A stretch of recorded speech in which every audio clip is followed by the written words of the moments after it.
As you may be aware, there are a variety of versions or flavors of Revit out there. And in this movie, I'd like to talk about some of those differences between them and talk about the focus of this course. So for architecture, we have three options. There is Revit, or Autodesk Revit, which is the full product that includes functionality for all disciplines: architecture, MEP, and structure.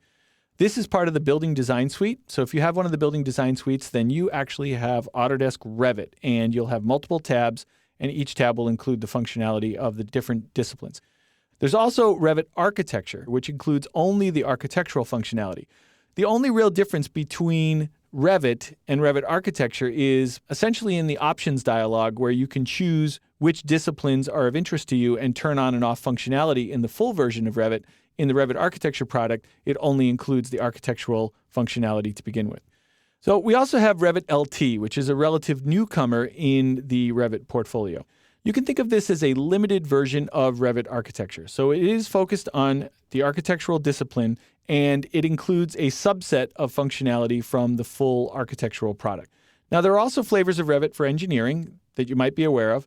Again, the full version of Revit, or the Autodesk Revit product, is part of the building design suite and includes all disciplines, including architecture, structure, and MEP. But there's also two standalone versions, Revit MEP and Revit Structure. MEP is mechanical, electrical, plumbing, and then, of course, Revit Structure is for structural engineering.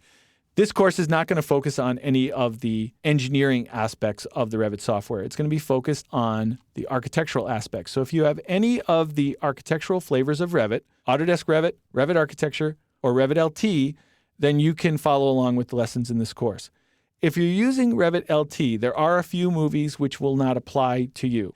So check out the FAQ that's included here on the course page, and you can see which specific movies do not apply. Now, if you haven't actually purchased a Revit product yet, then you might be interested in more detail on what's different between them. So let me just direct you to a few pages that are on the Autodesk website that you can look at to get more information on the differences between each of the products. If you're interested in possibly going with Revit LT, they have a comparison chart here which compares Revit LT to the full version of Revit. And you can see that it goes feature by feature and shows you which features are available and which ones are not available, comparing those two products. There's a similar comparison chart for the Building Design Suite, which compares the Building Design Suite Premium with the Building Design Suite and with Revit and even with AutoCAD. So there's lots of information available on the Autodesk website, and you can also talk to your local Autodesk reseller to get more information on what the specifics are between the various flavors of the products.